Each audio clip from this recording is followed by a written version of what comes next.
Welcome to Zee Telugu news morning debate. నేను సునీత. బీజేపీలో BRS విలీనం వార్త తెలంగాణలో హాట్ టాపిక్ గా మారింది. బీజేపీ ఎంపీ సీఎం రమేష్ కేటీఆర్ పై చేసిన వ్యాఖ్యలపై అటు బీఆర్ఎస్ బీజేపీ వర్గాలు తలో మాట అంటున్నాయి. విలీన ప్రతిపాదన నిజమే అంటూ అటు కేంద్ర మంత్రి బండి సంజయ్ చెప్పడం మరింత చర్చనీయాంశంగా మారింది. దీనిపై తాను చర్చకు కూడా సిద్దమని బండి సంజయ్ అయితే కమెంట్స్ సవాలైతే విసిరారు. మరోపక్క ఇదే అంశంపై ఇవాళ డిబేట్ లో డిస్కస్ చేయబోతున్నాం. ఇవాళ డిబేట్ లో మనతో పాటు పార్టిసిపేట్ చేస్తున్నారు ప్రస్తుతం కాంగ్రెస్ నుంచి అఫీషియల్ స్పోక్స్ పర్సన్ నూమన్ గారు మనతో పాటు స్టూడియోలో ఉన్నారు. నూమన్ గారు, సో డిబేట్ స్టార్ట్ చేసే ముందే కూడా ఏదైతే బీఆర్ఎస్ పార్టీ 25 ఏళ్ల నుంచి కూడా 25 ఏళ్ళు దాటుకుంది. మొన్న రజతోత్సవ వేడుకలు కూడా చేసుకున్నారు, గ్రాండ్ గా సెలబ్రేట్ చేసుకున్నారు. సో పార్టీ పుట్టినప్పటి నుంచి ఇప్పటి వరకు పార్టీకి సంబంధించి ఏదైతే విలీనం మరకలు ఇంకా బీఆర్ఎస్ కి ఉన్నాయి. స్టార్టింగ్ లో కాంగ్రెస్ తో మర్జ్ చేస్తామని చెప్పేసారు, తర్వాత వచ్చేసి ఇంకా ఇదేంటి మన బీజేపీతో చెప్పేసి అంటున్నారు. కవిత మాట్లాడిన తర్వాత ఇంకా దాని కాస్త ఆజ్యం పోసినట్టే. సో ఏంటి కాంగ్రెస్ ఏ రకంగా చూస్తుంది? ఆయన ఇంకా నిన్న కేటీఆర్ కూడా ఒక ట్వీట్ చేశారు, సవాల్కి రేవంత్ కూడా రావాలని. సో కాంగ్రెస్ స్టాండ్ ఏంటి? బేసికల్లీ ఏదైతే స్టేట్మెంట్స్ వస్తున్నాయో ఇవేమీ కొత్త కాదు. స్టేట్మెంట్స్ మనం అసెంబ్లీ ఎలక్షన్స్ వీళ్ళు ఓడిపోయిన తర్వాత వీళ్ళకి అర్థం కావట్లేదు ఏ రకంగా వీళ్ళని కాంగ్రెస్ని కట్టడి చేయాలా, కాంగ్రెస్ని అపోజ్ చేయాలా అని చెప్పేసి అది వదిలేసేసి వీళ్ళు పోయి బీజేపీతో మాట్లాడడం కానీ, బీజేపీతో సంప్రదింపులు జరపడం కానీ, లిక్కర్ రాణి అయినటువంటి కల్వకుంట్ల కవిత గారు అక్కడ లిక్కర్ స్కామ్ లో దొరకబట్టి తిహార్ జైలుకి పోయినప్పుడు వీళ్ళు ప్రపోజల్స్ తీసుకుపోయినారు. అది స్వతహాగా ఆవిడనే బయటకు వచ్చి మీడియాకు సమక్షంగా చెప్పింది. ఏమని, నేను దీనికి సాక్ష్యంగా చెప్తున్నాను, నేను జైల్లో ఉన్నప్పుడు అబ్బా కొడుకులు ఇద్దరు కలిసి వీళ్ళు బీజేపీలో మెర్జ్ చేద్దామని చెప్పేసి ట్రై చేస్తున్నారు అని చెప్పిన మాట వాస్తవం. అది చెప్పిన తర్వాత మనకు అంతకుముందు కూడా మీడియాలో కథనాలు అనేవి వచ్చినాయి. ఆ టీవీలో కానివ్వండి, మరో ఛానల్లో కానివ్వండి, అప్పుడు కథనాలు అనేవి వచ్చినాయి. అది దాని తర్వాత ఈవిడ గారు రావడం చెప్పడం, ఈ రోజు సీఎం రమేష్ గారు బయటకు వచ్చి చెప్పడం కానీ, బండి సంజయ్ గారు బీజేపీ నుంచి చెప్పడం కానీ, ఇవన్నీ చూస్తుంటే ఎస్ తప్పకుండా అక్కడ ప్రిలిమినరీగా అక్కడ మనకు అర్థమవుతుంది వీళ్ళు బీఆర్ఎస్ ని తీసుకుపోయి బీజేపీలో మర్జ్ చేయడానికి. వాటి యొక్క ముఖ్య ఉద్దేశం ఏంటంటే వాళ్ళకి ప్రజల్లో నమ్మకం అనేది ఆ బీఆర్ఎస్ పార్టీకి పోయింది. ఏ రోజు అయితే టీఆర్ఎస్ ని బీఆర్ఎస్ కింద మార్చినరో ఆ రోజు వీళ్ళు ప్రజల్లో విశ్వసనీయత అనేది కోల్పోయినారు. వీళ్ళ ఇంట్రెస్ట్ తెలంగాణ అనేది కాదు, వీళ్ళ ఇంట్రెస్ట్ వీళ్ళు దోపిడీకి పాల్పడుతున్నారని చెప్పేసి వాళ్ళకి అర్థం అవడం వల్ల వాళ్ళు ఈ పార్టీని తీసుకుపోయి అక్కడ మెర్జ్ చేయడానికి ప్రయత్నిస్తున్నారు. సిబిఐ నుంచో కానీ, ఈడీ నుంచో కానీ మెర్జ్ చేయడానికి బీజేపీ ప్రయత్నిస్తూ ఉంటుంది. రీజనల్ పార్టీస్ ని ఎప్పుడైనా నిర్వీర్యం చేయడం వాళ్ళ యొక్క ముఖ్య ఉద్దేశం. మీరు ఏ స్టేట్ లో అయినా తీసుకోండి, అక్కడ మహారాష్ట్రలో తీసుకున్నా సరే శివసేన గతి అదే పట్టింది. వీళ్ళు చేసేది ఎప్పుడైనా సరే డివైడ్ అండ్ రూల్, వీళ్ళు చేసేది ఎప్పుడైనా సరే చిన్న రీజనల్ పార్టీస్ ని మర్జ్ చేయడానికి చేస్తారు. కానీ రీజనల్ పార్టీస్ అనేవి కాంగ్రెస్ ప్రభుత్వంలో ఉన్నప్పుడు, కాంగ్రెస్ పార్టీ పవర్ లో ఉన్నప్పుడు రీజనల్ పార్టీస్ పుట్టుకొచ్చినాయి. అది మీరు గమనించాలా. అంటే కాంగ్రెస్ పార్టీ ఎప్పుడు ప్రజాస్వామికంగా ముందుకు పోతుంది, డెమోక్రటిక్ పాలన ఎప్పుడు అందిస్తుంటుంది. కానీ వీళ్ళు అట్లా చేయరు, వీళ్ళు మొనార్కీగా పోతూ ఉంటారు. వీళ్ళు ప్రజాస్వామ్యాన్ని కూని చేసినారు వీళ్ళు. అందుకని చెప్పేసి బీఆర్ఎస్ ని బీజేపీలో మర్జ్ చేయడానికి చాలా ప్రయత్నం చేసినారు అనేది మాట వాస్తవం. ఈ రోజు వాళ్ళు పార్లమెంట్ ఎలక్షన్స్ లో గుండు సున్నా తెచ్చుకున్నారు. ఎందుకు తెచ్చుకున్నారు? వీళ్ళ ఓట్ పర్సెంటేజ్ ఎటు నుంచి ఎటు షిఫ్ట్ అయింది అని చూస్తే వీళ్ళ లీడర్లు అందరూ కలిసి బీజేపీ కోసం పనిచేసినారు. బీజేపీకి వీళ్ళ ఓట్ ట్రాన్స్ఫర్ మొత్తం బీజేపీకి చేపించినారు. బీఆర్ఎస్ ఓట్ శాతం మొత్తం బీజేపీకి ట్రాన్స్ఫర్ అవ్వడం వల్ల వాళ్ళు 8 మంది ఎంపీలు గెలిచినారు. మాకు గ్రౌండ్ రిపోర్ట్స్ ఉన్నాయి, మాకు బూత్ లెవెల్ డేటా ఉంది మా దగ్గర. వీళ్ళు ఏ రకంగా పనిచేసినారు, బీజేపీకి సహకరించారు అని చెప్పేసి మా దగ్గర అర్థమవుతుంది. అంటే వీళ్ళు ఎన్డీఏలో భాగస్వామ్యం కావడానికి ఎంతకైనా దిగజారుతారు. తెలంగాణ ఇంట్రెస్ట్ ని వీళ్ళు మంటగలుపుతారని చెప్పేసి ఇది ఒక నిదర్శనం. వీళ్ళు చేస్తున్న మాట ఏంది? ఈ రోజు ఈయన గారు వచ్చేసేసి సీఎం రమేష్ గారు బాటే చెప్పడం ఎందుకు చెప్పింది అని అంటే, రుత్విక్ అనే దానికి, రుత్విక్ ప్రాజెక్ట్స్ కి అది టెండర్ దొరికింది అని చెప్పేసి. అంటే వీళ్ళ టైంలో దొరకలేదా? వీళ్ళు 10 సంవత్సరాలు పాలన చేసినప్పుడు రుత్విక్ ప్రాజెక్ట్స్ కి ఏ అసైన్మెంట్ వీళ్ళు చేయలేదా? దేవాదుల ఇరిగేషన్ ప్రాజెక్ట్ వీళ్ళు ఇవ్వలేదా? 4200 కోట్ల ప్రాజెక్ట్ ఇవ్వలేదా? అంటే ఆనాడు గుర్తుకు రాలేదా సీఎం రమేష్ బీజేపీకి అఫిలియేటెడ్ అయి ఉన్నాడు అని చెప్పేసి? ఏముంటుందండి, ఇప్పుడు బిజినెస్ మ్యాన్ అనేటప్పుడు ఏ పార్టీలోనే ఉంటాడు ఆయన. ఆ ప్రాజెక్ట్ లో ఉన్నప్పుడు బీజేపీలో అఫిలియేషన్ ఉండొచ్చు, కాంగ్రెస్ లో ఉండొచ్చు, ఆర్జేడీలో ఉండొచ్చు, ఎవరైనా ఉండొచ్చు. కానీ కాంగ్రెస్ ప్రభుత్వానికి ఈ ప్రాజెక్ట్ ఎప్పుడైతే పిలిచినామో ఫ్యూచర్ సిటీకి రోడ్ వేయాలి అని చెప్పేసి ప్రాజెక్ట్స్ తీసుకొచ్చినారో, హెచ్ఎండిఏ వాళ్ళు ఆఫర్ తీసుకొచ్చినారో, బిడ్స్ తీసుకొచ్చినారో, దానికి ఒక ప్రొసీజర్స్ అనేవి ఉన్నాయి. తెలంగాణ స్టేట్ ప్రొక్యూర్మెంట్ రూల్స్ ఉన్నాయి, హెచ్ఎండిఏ రూల్స్ ఉన్నాయి. దానికి అనుగుణంగా ఎవరైతే లోయెస్ట్ బిడ్ చేస్తారో వాళ్ళని తీసుకొచ్చేసి ప్రాజెక్ట్ ఇస్తారు. దాంట్లో ఎవరెవరు పార్టిసిపేట్ పార్టిసిపేట్ చేసిండ్రండి ఆ ప్రొసీజర్ లో, బిడ్డింగ్ ప్రొసీజర్ లో అని చూస్తే ఎల్ఎన్టీ పార్టిసిపేట్ చేసింది, మెగాలు పార్టిసిపేట్ చేసిండ్రు, రాఘవ కన్స్ట్రక్షన్స్ పార్టిసిపేట్ చేసిండ్రు, రిత్విక్ పార్టిసిపేట్ చేసి ఎవరైతే లోయెస్ట్ ఇస్తారో, ఎవరైతే ప్రొసీజర్స్ అండ్ నామ్స్ కి అనుగుణంగా ఉంటారో వాళ్ళకి దొరుకుతుంది. వీళ్ళకి ఎప్పుడు చూసినా సరే కరప్షన్, వీళ్ళ చార్జెస్ ఉన్నాయి కాబట్టి, కరప్షన్స్ వీళ్ళు మైండ్ లో నడుస్తుంది కాబట్టి వీళ్ళు ఏదో తీసుకున్నారు, కిక్ బ్యాక్స్ ఏదో జరగండి. ఎందుకు జరుగుతాయండి నాకు అర్థం కాదు. కాంగ్రెస్ పార్టీ ఎప్పుడైనా సరే డెలివరీకి అనుగుణంగా, అకౌంటబిలిటీకి అనుగుణంగా పనిచేస్తున్న పార్టీకి. Congress party lowest bid, quality party ఉన్నటువంటి ప్రాజెక్ట్. మీరు చూసుకున్నటువంటి ప్రాజెక్ట్ తీసుకుంటే ఇదే ప్రాజెక్ట్, దీనికి నేను చెప్పదలుచుకున్నది మైల్ స్టోన్ బేస్డ్ పేమెంట్స్ చేయించినాం. అంటే మీరు ఇంత పర్సెంటేజ్ చేసిన తర్వాత మీకు ఈ పేమెంట్స్ వస్తాయని చెప్పేసి మీకు క్వాలిటీ చెక్స్ కింద మేము పెట్టినాము, స్క్రూటినీ పెట్టినాము. ఇవన్నీ ఎవరు చేసినారండి? కాంట్రాక్ట్ టర్మ్స్ ఎవరు రాసినారండి? హెచ్ఎండిఏకి అనుగుణంగా ప్రభుత్వం తీసుకురాలేదా? ఇది అకౌంటబిలిటీ పెట్టాలని తీసుకురాలేదా అని వీళ్ళకి అది ఆ సోయి లేదు. వీళ్ళకి ప్రతిసారి ఏదో నింద మోపడం, ఆ నింద మోపడంలో ఏమైపోయింది, ఆ పెద్ద ఆయన బయటకు వచ్చేసేసి ప్రెస్ మీట్ చెప్పేసాడు, బండారం చెప్పేసినాడు. నా సీసీటీవీలు ఉన్నాయి నా దగ్గర, నువ్వు ఏ రోజు వచ్చి నా ఢిల్లీలో కలిసినావు, నేను అన్ని ముందుకు పెడతా, నేను ఫస్ట్ టైం నేనే గెలిపించిన అని చెప్పేసి ఆ రోజు తెలంగాణ నినాదం తీసుకుని జై తెలంగాణ అని చెప్పేసి ప్రజల్లోకి పోయినప్పుడు ఒక ఆంధ్ర సపోర్టర్ తో నువ్వు ఫస్ట్ టైం ఎమ్మెల్యే 300 ఓట్లతో గెలిచింది నీకు గుర్తు రాలేదా? ఆ రోజు సిరిసిల్లలో నువ్వు ఆ రోజు మహేందర్ రెడ్డి గారిని బొందబెట్టి నువ్వు వచ్చిన మాట వాస్తవం కాదా? ఇది ప్రజలు చూస్తలేరా? ఇది అంటే ఆ రోజు ఆంధ్ర వాళ్ళతో కలిసి మెరిగి ఈ రోజు జై తెలంగాణ అని చెప్పి ఈ రోజు వచ్చేసేసి వీళ్ళ మాట చక్కగా లేదని చెప్పేసి ప్రజల్లో రావడం ఇది చాలా విడ్డూరంగా ఉంది. అంటే ఇప్పుడు మీరు ఇప్పుడు అంటున్నారు బీఆర్ఎస్ బీజేపీలో విలీనం సంబంధించి ఇది వాస్తవం అంటున్నారు. అంటే గతంలో కూడా కాంగ్రెస్ లో మర్జ అవుతుంది అని చెప్పేసి అన్నారు కదా, మరి వాటికి చాలా ప్రపోజల్స్ తీసుకొచ్చారండి. తెలంగాణ ఫార్మేషన్ అనేది ఒక చారిత్రాత్మకమైన ఒక ఘట్టం. ఆ రోజు వీళ్ళు చాలా ప్రపోజల్స్ తీసుకొచ్చినారు. అప్పుడు మా లీడర్ ఉన్నటువంటి దిగ్విజయ్ సింగ్ గారి దగ్గర ఈ మ్యాటర్ కూడా పోయింది, మేడం గారి దగ్గర కూడా పోయింది. కానీ అనేది ఏంటంటే విధి విధానాలకు అనుగుణంగా జరుగుతుందండి. ఈ వ్యక్తి ఎటువంటి వ్యక్తి అని అంటే చెప్తాడు, మోసగిస్తాడు. ఈయనకి ఢిల్లీలో ఎక్కడ కూడా ఈయనకి పేరు లేదండి. అరో కేసీఆర్ అనగానే అరే ఉదురా నాయన అని చెప్పేసి అంటారు. ఈయనకి అపాయింట్మెంట్లు కూడా ఇవ్వట్లేదండి. ఇది వాస్తవం. ఢిల్లీలో ఏ ఒక్క రీజనల్ పార్టీని ఈయన నమ్మరు. ఈయన థర్డ్ ఫ్రంట్ అని చెప్పేసి ఏమైంది నీ ఫ్రంట్? ఏడబోయింది నీ ఫ్రంట్? ఏడైంది సార్ కారు 16 అన్నారు. ఏమైంది మీ పరిస్థితి? అది మీరు విశ్వసనీయత అనేది కోల్పోయినారు. ఓన్లీ తెలంగాణలో కాదు, ఎంటైర్ భారతదేశంలో విశ్వసనీయత కోల్పోయినారు. అక్కడ యూపీ నుంచి, బీహార్ నుంచి, రాజస్థాన్ నుంచి ఎవ్వరు ఏ ఒక్క రీజనల్ పార్టీ, అక్కడ తమిళనాడు కింద తీసుకుంటే, మీరు కర్ణాటక తీసుకుంటే ఏ జేడీఎస్, వీళ్ళు ఎవ్వరు కూడా ఈయన విశ్వసనీయత అనేది వీళ్ళు కోల్పోయినాడు. అంటే ఇప్పుడు వీళ్ళకి కావాల్సింది ఏంటి?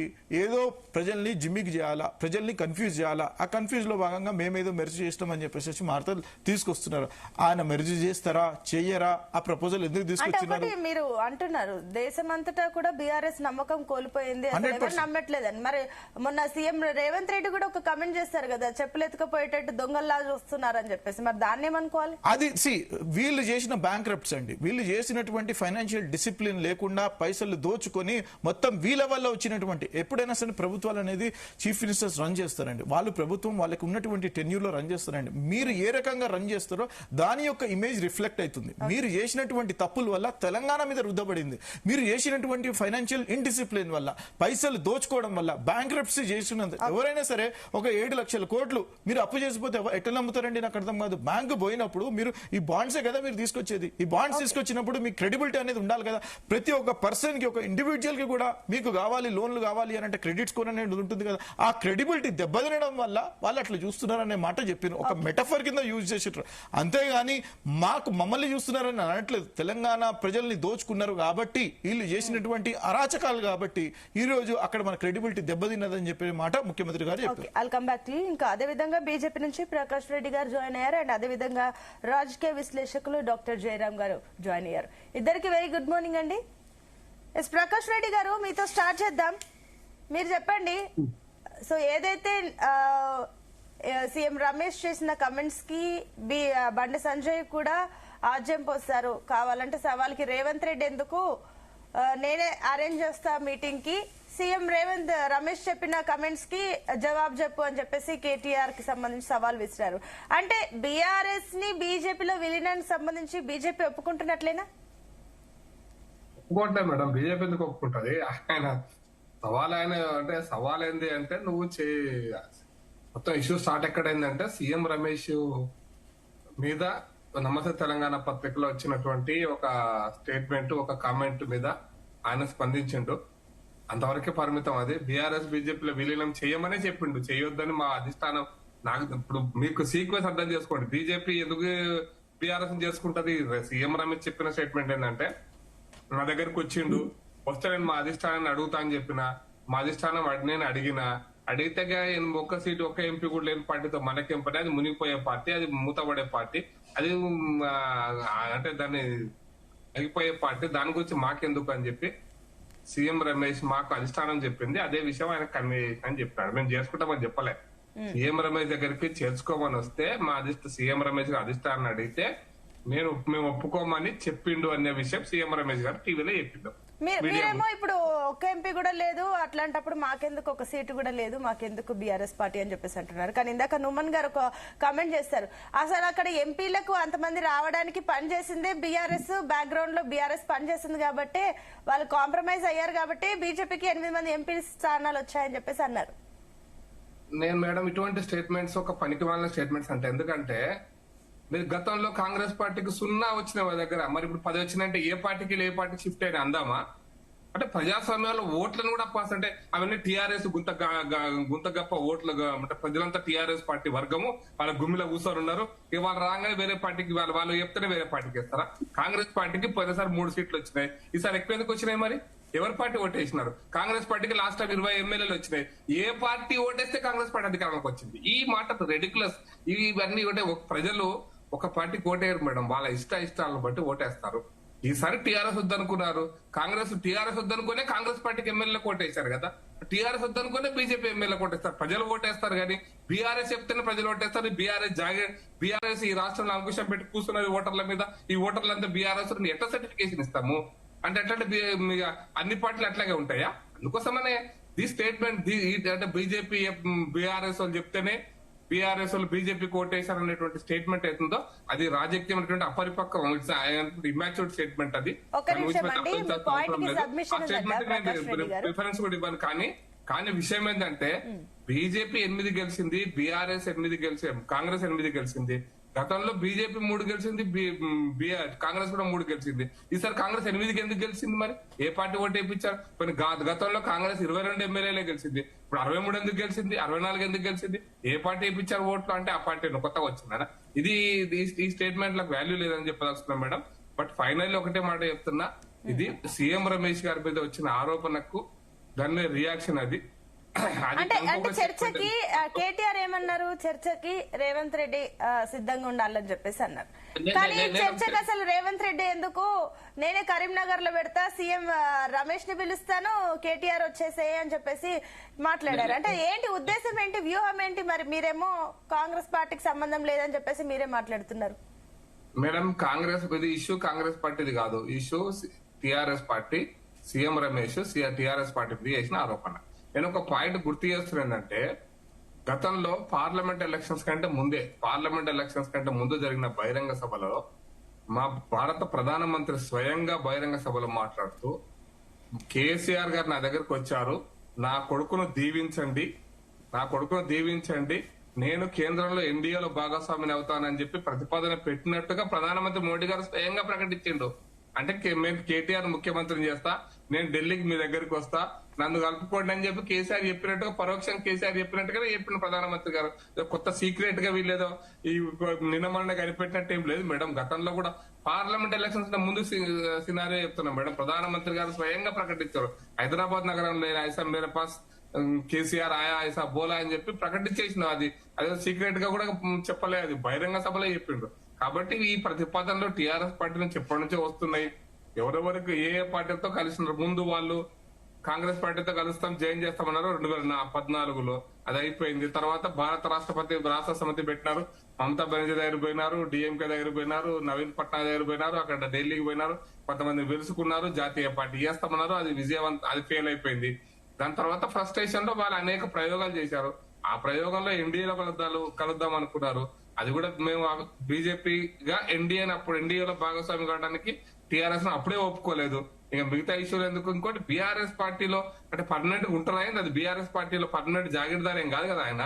అది ప్రజల ఓట్లు మారుతుంటాయి, కార్యకర్తల అభిప్రాయాలు మారుతుంటాయి, కార్యకర్తలు కూడా మారుతుంటారు. కార్యకర్తలు బీఆర్ఎస్ పార్టీలో ఉండాలని లేదు కదా. కొంతమంది బీజేపీ పోతారు, కొంతమంది కాంగ్రెస్ పోతారు, నడుస్తూనే ఉంటది వ్యవస్థలో, ఇవన్నీ భాగమవుతుంటాయి. కాబట్టి ఏదో కొత్తగా దాంట్లో రేవంత్ రెడ్డితో పని లేదు, సమాధానం చెప్పాల్సింది కేటీఆర్ గారు. మీరు ఆ సీఎం రమేష్ ఇంటికి పోయినారా పోలేదా? పోతే మీరు జరిగిన కన్వర్జేషన్ ఏంది, మీ మధ్యలో జరిగినటువంటి మాటలు ఏంది, వాటిని రమేష్ గారు బయట పెట్టారు. దాన్ని మీరు ఎండార్స్ చేస్తారా, విభజిస్తారా? దాన్ని ఒప్పుకుంటారా, విభజిస్తారా? కేటీఆర్ గారు చెప్పాలా, రేవంత్ రెడ్డి రావాలనే దానికి అసలు అర్థమే లేదనేది నా అభిప్రాయం. ఓకే అండి. ఎస్ నుమన్ గారు, సో మీ పాయింట్ కి మీరేం చెప్తారా? అండ్ ఇంకొకటి జయరాం గారి దగ్గరికి వెళ్ళాలి కాబట్టి మీ సబ్మిషన్ మెన్షన్. ప్రకాష్ రెడ్డి గారు ఏదైతే చెప్తున్నారో ఇది రాజకీయంగా ఇమ్మెచ్యూరిటీతో చెప్తున్న స్టేట్మెంట్స్ అని చెప్పేసి, if you have to consider both the assembly as well as the parliament elections. Assembly elections November 30వ తారీఖున జరిగి డిసెంబర్ 3వ తారీఖున మనకి రిజల్ట్స్ అనేవి వచ్చినాయి. డిసెంబర్ 7వ తారీఖున మేము ఇక్కడ గవర్నమెంట్ లో మేము ఫామ్ చేసినాము, ఓట్ సెరమనీ జరిగింది. అక్కడి నుంచి మీరు చూసుకున్నట్లయితే 4 నుంచి 5 నెలల లోపు పార్లమెంట్ ఎలక్షన్స్ జరిగినాయి. 4 నుంచి 5 నెలల్లో పార్లమెంట్ ఎలక్షన్ జరిగితే ఈ రకంగా వేవ్ అనేది ఉండదండి. ఈ రకంగా ఓట్ పర్సెంటేజ్ అనేది ట్రాన్స్ఫర్ కాదండి. ఈ బీఆర్ఎస్ నాయకులు, బీఆర్ఎస్ ఓడిపోయినటువంటి ఎమ్మెల్యేలు, బీఆర్ఎస్ లీడర్లు ప్రత్యక్ష సాక్షులం మేమండి. మా దగ్గర డేటా ఉంది కాబట్టి చెప్తున్నాం మేము. మా దగ్గర డేటా ఉంది. ప్రతి ఒక్క బీఆర్ఎస్ నాయకుడు బీజేపీ కోసం పనిచేసినారు. వీళ్ళకి వచ్చినటువంటి ఓట్ పర్సెంటేజ్ మీరు చూడండి. వీళ్ళకి వచ్చినటువంటి 4 నెలల క్రితం వచ్చినటువంటి ఓట్ పర్సెంటేజ్ కానివ్వండి, 4 నెలల్లో వచ్చినటువంటి ఓట్ పర్సెంటేజ్ మీరు కన్సిడర్ చేయండి, అబ్జర్వ్ చేయండి. మీకు క్లియర్ గా కేటగారికల్ గా అర్థమవుతుంది. వీళ్ళ ఓట్ శాతాన్ని మొత్తం అక్కడ ట్రాన్స్ఫర్ చేసినారు. అందుకనే 8 ఎంపీలు వచ్చిండ్రు. దీని యొక్క ముఖ్య ఉద్దేశం ఢిల్లీలో ఈడీ లిక్కర్ స్కామ్ లో ఇరుక్కున్నటువంటి కల్వకుంట్ల కవిత వల్ల ఆవిడని కాపాడడానికి వీళ్ళకు ఒప్పందంలో భాగంగా వీరు చేసినారు. వీళ్ళు ఉన్నటువంటి అవినీతి మరకలు వీక్ అంటున్నాయి కాబట్టి వీళ్ళు చేసినారు. బీజేపీ ఏమంటున్నారండి, కార్యకర్తలు మారిపోతారండి. మారారండి. కాంగ్రెస్ పార్టీలో కరడుగట్టిన కార్యకర్తలు ఉన్నారు. 40, 50, 60, 70 సంవత్సరాల నుంచి తాతలు ముత్తాతల నుంచి కాంగ్రెస్ పార్టీని నమ్ముకున్నటువంటి వ్యక్తులు ఉన్నారు. మీ దగ్గర మారచ్చు. వాషింగ్ పౌడర్ నిర్మాలాగా మీరు ఏగానే ఈ బట్టలు ఆడేయగానే వీళ్ళు వైట్ వాష్ అయ్యి వస్తారు. వాళ్ళ దగ్గర జరుగుతుంది, మా దగ్గర జరగదండి. కాంగ్రెస్ పార్టీ స్వచ్ఛమైన పార్టీ. కాంగ్రెస్ పార్టీ నమ్ముకున్న, కాంగ్రెస్ పార్టీ యొక్క ఐడియాలజీతో ఉన్నటువంటి పార్టీ. ఆ పార్టీని మీరు ఈ రకంగా చెప్పడము, అపహాస్యం చేయడము, జనాల్ని మీరు చెప్పడం, ఏ రకంగా అయితే పార్టీలు స్విచ్ చేస్తారని చెప్పడము, ఇది చాలా దురదృష్టకరమండి. మీరు ఇటువంటి స్టేట్మెంట్స్ ఇవ్వకూడదండి. పార్టీ అనేది ఒక ఐడియాలజీతో ఉంటుందండి. పార్టీ అనేది కార్యకర్తలు లీడర్స్ మారుతారు. Yes, I agree. లీడర్స్ అనేది మారుతూ ఉంటారండి. లీడర్స్ వాళ్ళ స్వప్రయోజనాల కోసం, వాళ్ళ బెనిఫిట్స్ కోసం వాళ్ళు మారుతుంటారు. కానీ ఎప్పుడైనా సరే వర్కర్ మారడండి. ఒక నిమిషం. ఎస్, ప్రకాష్ రెడ్డి గారు. మేడం, ఢిల్లీలో ఆప్ పార్టీ 70 సీట్లు వచ్చి బీజేపీ 3 సీట్లు వచ్చినాయి madam. Assembly elections, parliament elections లో 7 ఢిల్లీలో బీజేపీ గెలిచింది మేడం. అర్థం చేసుకోవాల్సిన పాయింట్ ఏంటంటే, మరంటే ఆ పార్టీ వాళ్ళు మా పార్టీ కొట్టేపించారా? Logic in that. ఎప్పుడు కూడా బీజేపీకి మొన్నసారి తప్ప అంతకుముందు ఎప్పుడు కూడా పార్లమెంట్ 7 సీట్స్ బీజేపీ గెలిచింది. అసెంబ్లీలకు వాళ్ళకి 65 సీట్లు వచ్చినాయి మేడం. అవుట్ ఆఫ్ 70, 67 వాళ్ళు ఓటు పడ్డాయి. అంటే బీజేపీ ఏం ఆప్ పార్టీ ఓటు ఇప్పించిందా? అంటే వాళ్ళు ఏజెన్సీస్ ని వాడతారు, సిబిఐ ని వాడతారు, స్కామ్లని వాడతారు, భయభ్రాంతులు గురి చేస్తారు. గురి చేసి నువ్వు ఇది చేయాలా, చేయకపోతే నిన్ను మాత్రం లోపలేస్తామని చెప్పేసి అక్కడ అరవింద్ కేజ్రీవాల్ ఇయ్యలేదా? మనీష్ సిసోడియా ఇయ్యలేదా? అక్కడ రాజకీయంగా సుస్థిరత అనేది కోల్పోనివ్వలేదా? వాళ్ళు చేయలేదా? అంటే వీళ్ళు ప్రతి ఒక్కటి వీళ్ళు రెండింటికి సంబంధించి క్లారిటీ తీసుకుందాం. ప్రకాష్ రెడ్డి గారు, ఒక నిమిషం. మీరు చెప్పిన కామెంట్స్ కి కూడా క్లారిటీ తీసుకుందాం. ఒకటి క్లియర్ చేస్తా. ఢిల్లీలో ఆ పార్టీ అధికారంలో ఉన్నప్పుడు, ఇప్పుడు 2014 విషయం చెప్తున్నా, బీజేపీకి 7 సీట్లు బీజేపీ పార్లమెంట్ గెలిస్తే, జరిగిన 4 నెలల తర్వాత అసెంబ్లీ ఎలక్షన్ జరిగితే మాకు 3 సీట్లు వచ్చినాయి మేడం. ఆ తర్వాత 7 సీట్లు మేమే గెలిచినాం. అసెంబ్లీలో మాకు 7 సీట్లు వచ్చినాయి మేడం. అంటే ప్రజలకు లేకపోతే ఇంకెవరో ఓట్లు, అంటే ఆ పార్టీ మాకు మార్పించిందా? మేము ఆ పార్టీ ఎవరు పని చేశారు, ఇవన్నీ విషయాలు ఒకసారి క్లారిటీ తీసుకుందాం. జయరాం గారు ఉన్నారు, ఆయనతో కూడా మాట్లాడి మళ్ళీ వస్తాను. రీసెంట్ ఎగ్జాంపుల్ చెప్తా మేడం. రాజస్థాన్ లో మాకు 2/3 మెజారిటీ వచ్చింది. In the history of Indian democracy Rajasthan లో ఒక పార్టీకి ఇంత పూర్తి మెజారిటీ వచ్చినటువంటి సంఘటన చాలా రేరెస్ట్ ఆఫ్ ది రేర్. కానీ మనం 10 సీట్లు అసెంబ్లీలో ఓడిపోయినాం, పార్లమెంట్ లో ఓడిపోయినాం, 10 ఓడిపోయినాం అవుట్ ఆఫ్ 26. అంటే మేము బీజేపీ అంతా కాంగ్రెస్ కొట్టేపించామా? What you want to say? That is the problem. ప్రజలు దాని గురించి క్లారిటీ తీసుకుందాం. ఇద్దరు పాయింట్స్ విన్నారు జయరాం గారు, ఒకసారి ఆయన కూడా క్లారిటీ ఇస్తారు. ఇచ్చారని చెప్పి పార్టీని అవమానం చేస్తున్నటువంటి కాంగ్రెస్ పార్టీ. జయరాం గారు, గుడ్ మార్నింగ్ అండి. నాలాంటి చూడాలి sir. Very good morning. S Jayaram garu, S Prakash Reddy గారు, ఒక నిమిషం నేను మళ్ళీ వస్తాను. ఎస్ జయరామ్ గారు, సో చూస్తున్నాం రెండు పార్టీల వాదనలు చూస్తున్నాం, ఎవరి కోసం పనిచేస్తున్నారన్న అంశం ఇప్పుడు తెరపైకి వస్తాయి. అండ్ ఇంకొకటి ఏంటంటే కూడా అప్పుడు జైల్లో ఉన్నప్పుడు కవిత జైల్లో ఉన్నప్పుడే ఈ బీఆర్ఎస్ బీజేపీలో విలీనం సంబంధించి ప్రతిపాదనలు వచ్చాయి, నేను దాన్ని వ్యతిరేకించానని చెప్పేసి అప్పుడు కవితను అన్నారు. సరే, అది అప్పట్లో వాళ్ళ కుటుంబ విభేదాల వల్ల ఆమె అట్లా మాట్లాడారని అనుకున్నారు, తర్వాత లైట్ తీసుకున్నారు. కానీ మళ్ళీ సీఎం రమేష్ ఇదే కమెంట్స్, కేటీఆర్ మా ఇంటికి వచ్చి మాట్లాడారు, బీజేపీలో విలీనం చేసుకోవాలి బీఆర్ఎస్ అని, కావాలంటే సీసీటీవీ ఫుటేజ్ కూడా చూపిస్తాను, వీడియోలు కూడా బయట పెడతానని చెప్పేసి అంటే దానికి సంబంధించి కూడా బండి సంజయ్ ఆయన కూడా సవాల్ విసిరారు. సో ఏంటి మీరేమనుకుంటున్నారు, నిజంగానే బీఆర్ఎస్ బీజేపీలో విలీనం కాబోతుందా, లేదంటే 25 ఏళ్లు పూర్తి చేసుకున్నా కూడా బీఆర్ఎస్ కి విలీనం మరకలు ఇంకా వీడట్లేదు అనుకోవచ్చా? మీకు ప్యానెల్లో ఉన్న మిత్రులకు, జీ న్యూస్ ప్రేక్షకులకు మరొకసారి నమస్కారాలండి. ఇక్కడ మనం మాట్లాడుతున్న అంశం వచ్చేసేమో విలీనం. సో ఆ విలీన నేపథ్యం లోపల అసలు మొదటి నుంచి ఏం జరుగుతుంది, విలీనం అనేది ఇలా కొత్తగా విన్నదేం కాదు, ఈరోజు సీఎం రమేష్ చెప్తూనే తెలుసుకున్నదేం కాదు, ఈరోజు పెద్ద అది న్యూసే కాదు. అసలు ఎందుకు రమేష్ ఆ మాట మాట్లాడాల్సి వచ్చేసింది అనేది చాలా కీలకం. ఇక్కడ హెచ్సియు భూముల వివాదం విషయం లోపల, ఆ భూముల మీద తాకట్టు పెట్టి డబ్బులు తెచ్చుకునే విషయం లోపల, అంటే తను మీడియేషన్ చేసినందుకు 1630 కోట్ల రూపాయలను సీఎం రమేష్ కు ఆ ప్రాజెక్టు కోసము కాంట్రాక్ట్ ఇచ్చిందనేది అభియోగము. దాన్ని కేటీఆర్ మాట్లాడాడు. ఇది రాజకీయ అంశం, ఇది ప్రజల అంశం, తెలంగాణ అంశం, తెలంగాణ ఆస్తి అంశం. ఇది ఇక వచ్చేసి సీఎం రమేష్ వచ్చేసి ఒక ఆంధ్ర సంబంధించిన వ్యక్తి, బీజేపీ సంబంధించిన వ్యక్తి. సో ఒక కాంట్రాక్టరు, సో తన పని తను చేసుకుంటూ ఉన్నాడు, దాంట్లో ఎవరికి ఎలాంటి ఇబ్బందులు లేవు. సో ఇక్కడ సీఎం రమేష్ కు జరుగుతున్నది ఏంటంటే, బ్రోకరేజ్ చేయడం వల్ల 1630 కోట్ల ఆదాయాన్ని చేకూర్చింది కాంగ్రెస్ ప్రభుత్వం. ఇది స్ట్రైట్ అభియోగం.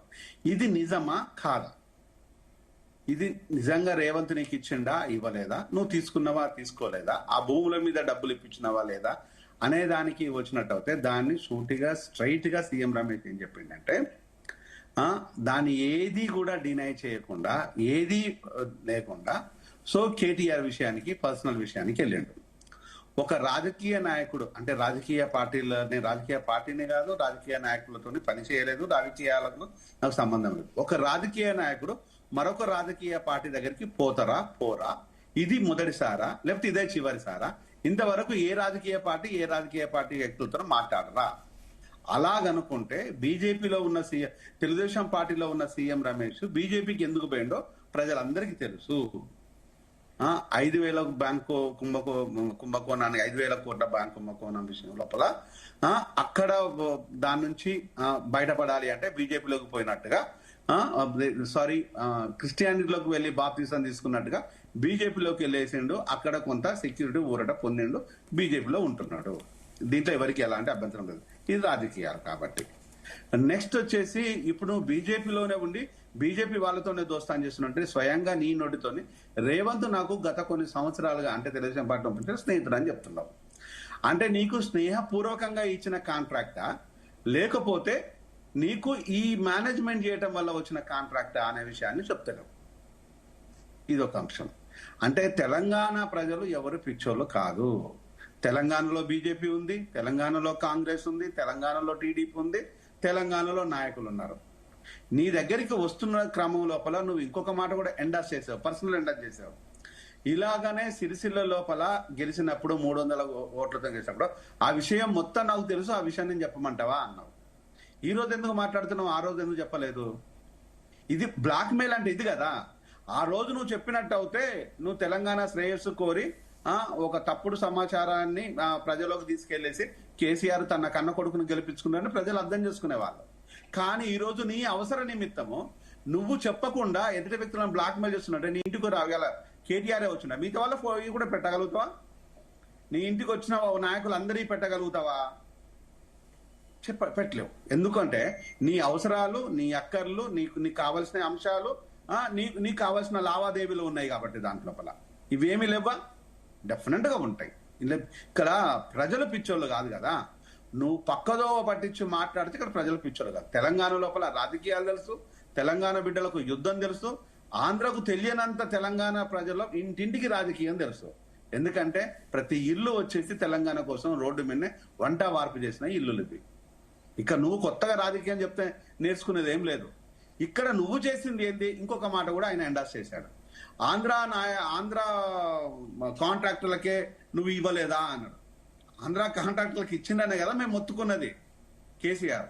ఆంధ్ర కాంట్రాక్టర్లతో అప్పుడు ముఖ్యమంత్రి సంబంధాలు ఉన్నాయి, ఇప్పటి ముఖ్యమంత్రి సంబంధాలు ఉన్నాయి. అదే ఆంధ్ర కాంట్రాక్టర్ల మీద ఆ ముఖ్యమంత్రి డాన్ చేశాడు, ఈ ముఖ్యమంత్రి డాన్ చేశాడు. ఇప్పుడు అలాయ్ బలాయ్ చేసుకుంటూ వాళ్ళతోనే తిరుగుతున్నారు. ఆ విషయం తెలుసు. ఈ విషయము ఇద్దరు ముఖ్యమంత్రుల హిస్టరీ ఎవరికి తెలియంది కాదు. అందేదే ఇలా కొత్తగా సీఎం రమేష్ ఏం చెప్పిండంటే బ్లాక్ మెయిల్ చేయడం మొదలుపెట్టిండు. నువ్వు ఇట్లా అన్నావు కాబట్టి నీకు నేను చెప్పాలా అంటున్నావు. సీఎం రమేష్ కు సూటి తెలంగాణ ప్రజల నుంచి ఒక ప్రశ్న. నిజంగా కనుక నువ్వు ఎందుకు పోయినావు బీజేపీలోకి తెలంగాణ ప్రజలకు తెలుసు. నువ్వు బీజేపీలో ఎందుకు ఉంటున్నావో తెలుసు. ఇప్పుడు నువ్వు ఎందుకు మాట్లాడుతున్నావో తెలుసు. అంటే ఇవన్నీ డబ్బు చుట్టూ తిరుగుతున్నా వేస్తుంటే రాజకీయ అవసరాలు కాదు, రాజకీయాలు లేవు దీంట్లో. పాపం బీజేపీ రాజకీయం లేదు, కాంగ్రెస్ రాజకీయం లేదు. ఈ రోజు ఎవరిని దెబ్బ కొడుతున్నావు నువ్వు కేటీఆర్ ను దెబ్బ కొడుతున్నా అని సీఎం రమేష్ అని కూడా కాదు. ఈ రోజు రేవంత్ తీసుకొచ్చి బజార్న పెట్టేసిండు సీఎం రమేష్. ఒకవేళ కనుక మిత్రుడని చెప్పుకుంటూనే నువ్వు ఈ రోజు బహిరంగంగా వచ్చేసి నీ కాంట్రాక్ట్ విషయాన్ని మాట్లాడుతున్న క్రమం లోపల ఈ రోజు దీన్ని ప్రజలు ఎట్లా అర్థం చేసుకుంటారు? ఈ రోజు మన భూములు, మన అప్పులు, మన సమస్య, ఇది మన అంశాలు. ఈరోజు సీఎం రమేష్ ఎందుకు వచ్చింది దీంట్లోకి అంటే బ్రోకరైజ్ చేస్తున్నాడు ఇక్కడ. అంటే బ్రోకరైజ్ చేయడం కోసమని నువ్వు డైరెక్ట్ గా ఇండైరెక్ట్ గా నువ్వే చెప్తున్నావు. తప్పులను కప్పిపుస్తున్నా అని నువ్వే చెప్తున్నావు. తప్పులను కప్పిపుచ్చుకోవడానికి కోసం నాకు వచ్చిండా నువ్వే చెప్తున్నావు. అంటే దీని లోపల నువ్వు ప్రజల్ని ఎక్కడ నువ్వు మానసికంగా, ఆర్థికంగా దోపిడీ కాకుండా కాపాడుతున్నావు. అందులో నువ్వు కీలకమైన వ్యక్తి కాదు, ఒక వ్యక్తివి. నువ్వు బీజేపీ ఎంపీ విషయం పక్కన పెట్టేస్తే ఒక వ్యక్తిగా నీకు 1630 కోట్ల రూపాయలు నువ్వు కొల్లగొడుతున్నావంటే మా తెలంగాణ ప్రజలకు ఒక్కొక్క కుటుంబానికి ₹1 వస్తుందా? రా. అంటే ఈరోజు తక్షణం బీజేపీ చేయాల్సిన పని ఏంటంటే సీఎం రమేష్ మాట్లాడిన మాటల మీద ఈరోజు ఎంక్వైరీ చేసేసి తన మీద క్రమశిక్షణ చర్యలు తీసుకోవాల్సిన బాధ్యత బీజేపీ మీద ఉంది. ఆ చేస్తుందా చేయదా అనే విషయాన్ని ఎవరికి అవసరం లేదు, అది ఇంటర్నల్ అంశం. ఇక కాంగ్రెస్ ప్రభుత్వానికి చేయాల్సిందంటే ఇక ఆంధ్ర నాయకులు కానీ, ఆంధ్ర కాంట్రాక్టర్లు కానీ, ఆంధ్ర అంశాలు కానీ రాజకీయాల కోసం మాట్లాడుతున్నారే తప్పితే ఈరోజు ఆంధ్రతోని కలిసే పని చేస్తున్నారు, ఆంధ్రతోని కలిసే తింటున్నారు, ఆంధ్రతోని కలిసే బతుకుతున్నారు అనే విషయాన్ని రాజకీయ నాయకుల మధ్యలో బంధాలు చెప్తున్నాయి. కానీ ప్రజల మధ్యలో మీరెందుకు స్విచ్ పెడుతున్నారు? మరి ప్రజల మధ్యలో మీరెందుకు మాట్లాడుతున్నారు? మరి ప్రజల మధ్యలో మీరెందుకు రెచ్చగొడుతున్నారు? మరి దీనికి కదా మనం సిగ్గుపడాల్సింది, దీన్ని కదా మనం నిలదీయాల్సింది. నీ వరకే వచ్చేసేమో ఆంధ్ర కాంట్రాక్టర్లు నాయకులు కావాలి, ఆస్తుల విషయం లోపల మనకు లావాదేవీలు మాట్లాడుకోవాలి. తెలంగాణ ప్రజలకు రెచ్చగొట్టి ఓట్లను మాత్రం మనం పంచుకోవాలని అంటారు. దీన్ని కదా సిగ్గుపడాల్సిందే. అంటే ఈ రోజు సీఎం రమేష్ మాట్లాడిన మాటల్లో కేటీఆర్ కానీ బీఆర్ఎస్ కానీ ఏమైనా నష్టం జరుగుతుంటే జీరో. నష్టం ఎవరికి జరుగుతుంది అంటే కాంగ్రెస్ కు అత్యధికంగా నష్టం జరుగుతుంది. ఆ తర్వాత బీజేపీ మాట్లాడిస్తుందని అనుకోను. సీఎం రమేష్ అత్యుత్సాహంతో మాట్లాడిండు. ప్రకాష్ రెడ్డి అన్న చాలా క్లియర్ ఒక మాట చెప్పారు. ఏదైనా కూడా గతించిన అంశాల విషయంలోనే మాట్లాడుతున్నారు. అది చాలా నిబద్ధత, క్రమశిక్షణ. ఇది తెలంగాణ బిడ్డల విషయానికి వస్తే. సో అదే విషయాన్ని రోహన్ మాట్లాడుతున్నాడు. ఇది తెలంగాణ బిడ్డల విషయానికి వస్తే. కానీ ఈ రోజు ఆంధ్ర వ్యక్తివని నేను అని చెప్పట్లేదు, కానీ నువ్వు ఒక రాజకీయ నాయకుడు ముసుగు లోపల ఈరోజు రాష్ట్రాన్ని దోసుకుంటున్నావు చూసినావా? దాన్ని కదా మనం ఖండించాల్సింది, దాన్ని కదా ప్రశ్నించాల్సింది, దాన్ని కదా అడగాల్సింది, దీనికి కదా సిగ్గుపడాల్సింది, దీనికి కదా రేవంత్ రెడ్డి ఎక్స్ప్లెయిన్ చేయాల్సింది. నీకు ఏ సహాయాన్ని కోసము నువ్వు వచ్చిన 1630 కోట్ల రూపాయలు 1630 కోట్ల రూపాయలు నువ్వు ఆదాయాన్ని చేకూర్చినవో మేము యుద్ధం చేశాం, మాకేం చేకూర్చున్నావు? ఈ రోజు ప్రజలు యుద్ధం చేశారు, ప్రజలకేం చేకూర్చావు? ప్రజల్లో మేము అడుగుతున్నాం ఈ రోజు రేవంత్ నీ వల్ల అవుతుందా? పుచ్చిపోయిన బియ్యం, ముక్కిపోయిన వాసన, తిరిగి పడేసిన బస్సులు, ఇవేనా? దీనికి కదా మనం సిగ్గుపడాల్సిందే. ఓకే అండి, జయరామ్ గారు I'll come back to you. అదే విధంగా బీఆర్ఎస్ నుంచి కడారి స్వామి గారు జాయిన్ అయ్యారు. గుడ్ మార్నింగ్ అండి స్వామి గారు. Very good morning madam. Swami గారు, సో చూస్తున్నారు ఆల్రెడీ ఏదైతే కేటీఆర్ కి సంబంధించి కేటీఆర్ బీజేపీ తలుపులు తట్టారు, కావాలంటే సీసీటీవీ ఫుటేజ్ కూడా నేను వీడియోలు కూడా బయట పెడతాను కావాలంటే చెప్పి సీఎం రమేష్ కమెంట్స్ చేస్తారు. దానికి సంబంధించి బండి సంజయ్ కూడా సవాల్ విసిరారు. ఈ రెండు అంశాలు జరిగినా కూడా కేటీఆర్ నుంచి ఎలాంటి స్పందన రాలేదు. అంటే మౌనం అంగీకారం అనుకోవచ్చా? కేటీఆర్ ఎందుకు మౌనంగా ఉన్నారు? మేడం ఇప్పుడు నిజంగానే అదే జరిగి ఉంటే, ఒకవేళ మా బీఆర్ఎస్ పార్టీ బీజేపీలో విలీనం చేయాలనుకుంటే ఈ సీఎం రమేష్ అంటే అవసరం లేదు కదా మాకు. మా నాయకుడు అంటే ఆయన ఇలా భారతదేశంలోనే ఇలా ఐటీ మినిస్టర్ ఎవరంటే కేటీఆర్ అంటారు. ఒక రాష్ట్రం ఐటీ మినిస్టర్ కాదు. గతంలో 10 సంవత్సరాల కాలంలో భారతదేశానికి ఏమైనా మన ఫారెన్ టూర్లు పోయినప్పుడు అరే భారతదేశ ఐటీ మినిస్టర్ వచ్చని చెప్పి అంత చరిత్ర సంపాదించుకునే వ్యక్తి ఈ రమేష్ అవసరం లేదు కదా. నిజంగా మేము చేయదలుచుకుంటే మా నరేంద్ర మోడీ దగ్గర పోతాడు, అమిత్ షా దగ్గర పోతాడు, డైరెక్ట్ కాగలుగుతారు. కానీ అలాంటి మాకు అవసరం లేదు మేడం. ఎందుకంటే 4 కోట్ల తెలంగాణ ప్రజల ఆకాంక్షల మేరకు అమరుల త్యాగాల మీద బీఆర్ఎస్ పార్టీ నిర్మాణం అయింది. కొట్లాడి తెచ్చుకున్న తెలంగాణ రాష్ట్రంలో ఇలా ఈ రాష్ట్రానికి దిక్కు ఏమన్నంటే ఒక బీఆర్ఎస్ జెండా తప్ప ఇంకోటి కాదు. ఇక కావాలని రమేష్ గారు ఏదో అసత్య ఆరోపణలు చేస్తున్నాడు. అంటే మీరు అంటున్నారు రమేష్ కావాలని ఆరోపణలు చేస్తున్నారని. సరే, ఆయన కావాలని చేస్తున్నారని అనుకుందాం, ఎవరు పట్టించుకోకపోయిండేవారు. కానీ గతంలో అంతకంటే ముందుగా ఎమ్మెల్సీ కవిత కూడా అన్నారు కదా, తాను జైల్లో ఉన్నప్పుడు ప్రయత్నాలు జరిగాయి బీఆర్ఎస్ ని బీజేపీలో విలీనం చేయడానికి అని చెప్పేసి అన్నారు. ఆ తర్వాత ఇప్పుడు సీఎం రమేష్ అనేసరికి అది ఇంకా కొంచెం బలం చేకూరింది కదా. నేను ఇప్పుడు ఆమె మాటల మీద కామెంట్ చేయలేను, కానీ ఆ సీఎం రమేష్ దగ్గర ఫుటేజ్ ఉందంటే ఫుటేజ్ బయట పెట్టమనండి. ఇప్పుడు ఆయన కూడా ఇంకో మాట చేసిండు. ఏమని మాట్లాడిండు? 4 నెలల క్రితం కేటీఆర్ గారు అంటే మా ఇంటికి వచ్చిండు అన్నాడు. ఇప్పటికీ కవితక్క గారు రిలీజ్ అయ్యి రేపు ఆగస్టు 27కు మినిమం ఒక 1 ఇయర్ కావస్తుంది అప్రాక్సిమేట్లీ. 1 ఇయర్ నుంచి లేని ఆలోచన 4 నెలలకు ఎందుకు పోయిండు కేటీఆర్ గారు? పోడు కదా. ఇది కేవలం ఎప్పుడైతే రేవంత్ రెడ్డి ఇక్కడ ముఖ్యమంత్రి అయ్యిండో అప్పటి నుంచి ఎల్లో మీడియా, చంద్రబాబు నాయుడు వాళ్ళ గురువు గారు వీళ్ళందరూ బ్రోకరేజ్ దందలకు తెరలేపారు. ఎట్లయినా తెలంగాణ అస్తిత్వాన్ని, తెలంగాణను అస్థిరపరచాలి, తెలంగాణను మేము మాదే పెత్తనం సాగాలి, అక్కడ మా రేవంత్ ఉన్నాడు, అటు వాళ్ళ చంద్రబాబు నాయుడుతో తెప్పించుకొని మేము ఏమైనా ఆటలు సాగించుకోవచ్చు అనే ఉద్దేశంతోనే ఇదంతా నడుస్తుంది మేడం. అంటే ఇందాక మీరు అన్నారు కదా, ఇప్పుడు కవిత గురించి అంటే కూడా నేను ఆ విషయం మాట్లాడలేనంటే ఏమైనా హైకమాండ్ నుంచి ఏమైనా ప్రెషర్ ఉందా, మాట్లాడొద్దని చెప్పారా ఏంటి? మాకేం ప్రెషర్ లేదు మేడం. ఇప్పుడు ఆమె ఎలాంటి ఆలోచనతో అన్నదో మాకు అవసరం లేదు కదా. ఆమె మా బీఆర్ఎస్ పార్టీలో ఉంది కదా, ఆమెనే అడగండి, ఆన్సర్ చెప్తుంది. అంత క్లియర్ గా చెప్పినాక, అంత క్లియర్ గా ఓపెన్ అప్ అయ్యి చెప్పినాక దయ్యాలున్నారు, మా నాయన పక్కన దయ్యాలు చేరుకున్నారు, ఆ దయ్యాలు ఇబ్బంది పెడుతున్నారు అని చెప్పేసి సంతోష్ రావుని టార్గెట్ చేసి క్లియర్ గా చెప్పింది. ఆవిడ చెప్పింది మా నాయన మా అన్న ఇద్దరు పోయేసేసి కలిసి రాడా అని చెప్పేసి చెప్పింది. వీళ్ళు స్కాముల్లో నుంచి కాపాడుకోవడానికి ఈయనేదో దేశానికి మొత్తానికి ఐటీ మంత్రి అంట. ఆ ట్విట్టర్ లో కూర్చొని టిల్లు రాస్తూ ఉంటాడు మెసేజ్లు. అంతకంటే ఏం చేసినాడని మహానుభావుడు. ఈ డ్రామారావు ఈయన చేసినటువంటి అవినీతి లీలలు, ఈయన చేసినటువంటి ఫోన్ ట్యాపింగ్లు, వీళ్ళు చెప్పేది వీళ్ళు మాట్లాడేది ఒక నాణానికి ఒక నాణానికి దే ఆర్ ద సేమ్, ఒక కాయిన్ కి they are the same sides అండి. BJP and BRS they are the same sides of the same coin, they are the 2 sides of the same coin. See, please understand, వాళ్ళు 10 సంవత్సరాలు secret deal చేసిండ్రు బీజేపీతో పాటు. President elections లో వీళ్ళు support చేసినారు, demonetisation లో సపోర్ట్ చేసినారు, ఫార్మ్ లాస్ లో సపోర్ట్ చేసినారు. వీళ్ళు ప్రతి ఒక్క బిల్లో, నో కాన్ఫిడెన్స్ మోషన్ లో వీళ్ళు సపోర్ట్ చేసినారు, జిఎస్టీ లో సపోర్ట్ చేశారు, ప్రతి ఒక్క బిల్లో వీళ్ళు సపోర్ట్ చేసినారండి. వీళ్ళ సపోర్ట్ లేకుండానే ఆడైందండి. ప్రత్యక్షంగా పరోక్షంగా ఈయన ప్రతిసారి మోడీని కీర్తించిండండి. ఈయన చేయలేదా? ఆయన ఈ రోజు వచ్చేసేసి మాకేం సంబంధం అని చెప్తారా అండి? వీళ్ళకి అర్థం కాదు.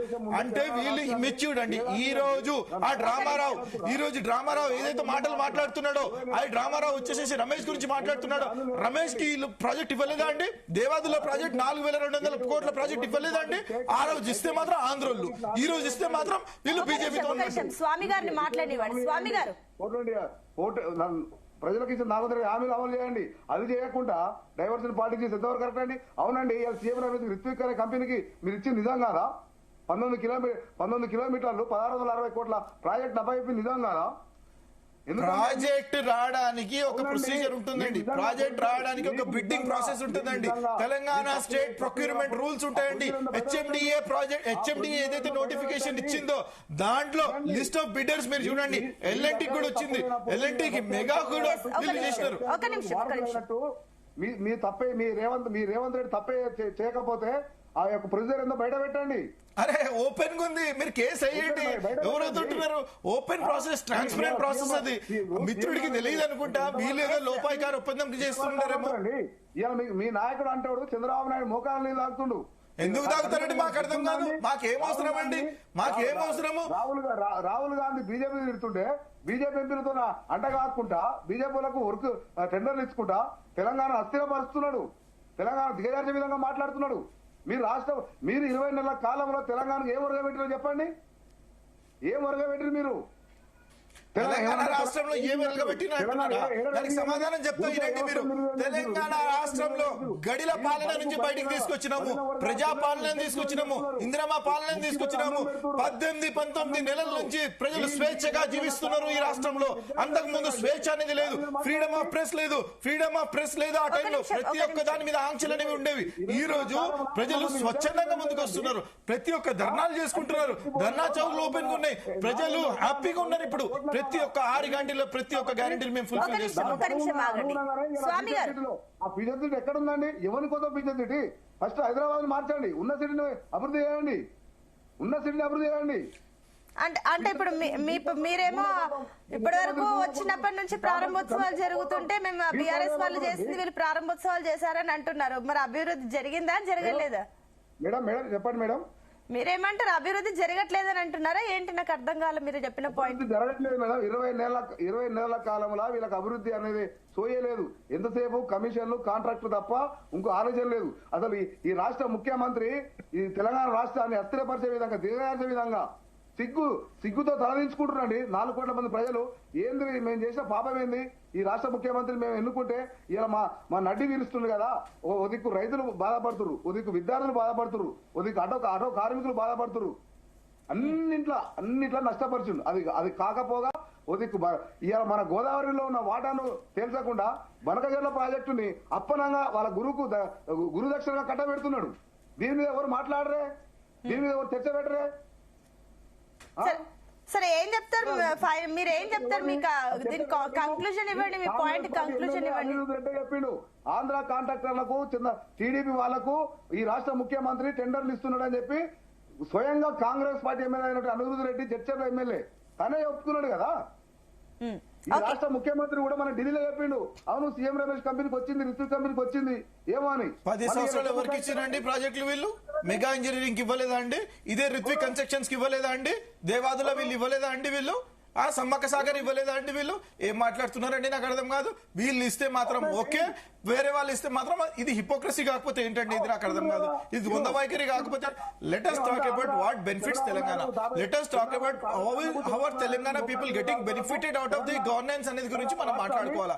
అంతేగాని తెలంగాణ ప్రజల గురించి మనం మాట్లాడుకోవాలా, తెలంగాణ వెల్ఫేర్ గురించి మనం మాట్లాడుకోవాలా, తెలంగాణకి లబ్ధి చేకూర్చే విధంగా మనం మాట్లాడుకోవాలా. ప్రతి దాంట్లో మేము రాజకీయం చేస్తా అంటే ఎట్లా కుదురుతుందండి? నాకు అర్థం కాదు.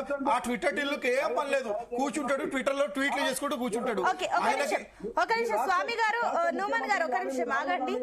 ప్రకాష్ రెడ్డి గారు, మీకు కేటీఆర్ అంటే ఆయన తెలంగాణ రాష్ట్రానికి ఒక ప్రపంచ పటంలో పెట్టించిండు. అరే ఏం మాట్లాడుతున్నారండి? అవును బానే పెట్టించిండు. స్కాములు చేసి ట్యాపింగ్లు చేసి ప్రపంచ పటంలో పెట్టిండు మహానుభావుడు. ప్రతి ఒక్క చోట అమెరికాకి వస్తాడు.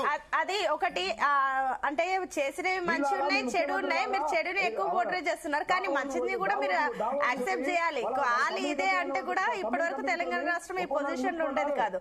అంత కొంత సేవలు చేస్తారు ప్రజలకు కాబట్టి గవర్నెన్స్ లో ఉన్నప్పుడు చేయాల్సి వస్తుంది, చేస్తారు. మరి అది కూడా మీరు చెప్పాలి. మేము వాళ్ళు ఇది చేస్తారు, మేము దీన్ని ప్రారంభిస్తున్నాం, మీరేమో వాళ్ళు చేసిన ప్రాజెక్టులకు సంబంధించి మీరు ప్రారంభోత్సవాలు చేస్తారు, అంత బానే ఉంది. కానీ మళ్ళీ వచ్చేసి వాళ్ళు అవినీతే చెప్తారు, కానీ వాళ్ళు చేసింది ఇక్కడ దాకా వచ్చింది, మేము ఇప్పుడు ప్రారంభిస్తున్నామని చెప్పరు. To some extent I agree. Constructively మనం చూసుకోవాలి. 10 years వాళ్ళు రూలింగ్ లో ఉన్నప్పుడు ప్లీజ్ అండర్స్టాండ్. ప్రకాష్ రెడ్డి గారు, సో ప్రకాష్ రెడ్డి గారు ఏం చెప్తారు? అసలు సవాల్కి సంబంధించి సవాల్ విసిరాల్సిన అవసరం బండి సంజయ్కి ఏముంది? ఏంటి అసలు ఏమనుకోవచ్చు? నిజంగానే జయరాం గారు చెప్పినట్లుగా కాంగ్రెస్ కి సంబంధించి రేవంత్ రెడ్డిని బజార్లో పెడుతున్నారు కాబట్టి ఈ రకంగా సీఎం రమేష్ చెప్పిన కమెంట్స్ రేవంత్ కి టార్గెట్ అవుతుందా, లేదంటే ఏమనుకోవచ్చు? బండి సంజయ్ ఎందుకు బయటకు వచ్చారు ఈ విషయంలో? అంటే ఇప్పుడు బండి సంజయ్ గారి స్టేట్మెంట్ రేవంత్ రెడ్డి గారి గురించి కాదు మేడం, కేటీఆర్ గారి గురించి మాట్లాడినప్పుడు ఒక స్పందన అది. ఇప్పుడు ఈవెన్ మన సీఎం రమేష్ గారు కూడా నమస్తే తెలంగాణ పత్రికలో ఒక వార్త వచ్చింది. ఆ వార్త మీద ఆయన రియాక్షన్ అది తప్ప రైట్ అనేటువంటిది సరే కేటీఆర్ మాట్లాడాలి, లేదా అది తప్ప రైట్ అనేది అసలు ముందు కాంగ్రెస్ ప్రభుత్వం కూడా నమస్తే తెలంగాణలో వచ్చిన వార్త కరెక్టా తప్ప కూడా చెప్పాలి. ఆ టెండర్ ప్రకారం వచ్చిందా లేకపోతే ఇంకోటి వచ్చిందా దానికి వాళ్ళు కూడా సమాధానం చెప్పాలి. తెలంగాణ ప్రజలకు జవాబుదారి వాళ్ళు కూడా. At the same time Ramesh గారు లేవనెత్తిన అంశాల మీద టీఆర్ఎస్ సమాధానం చెప్పాలి.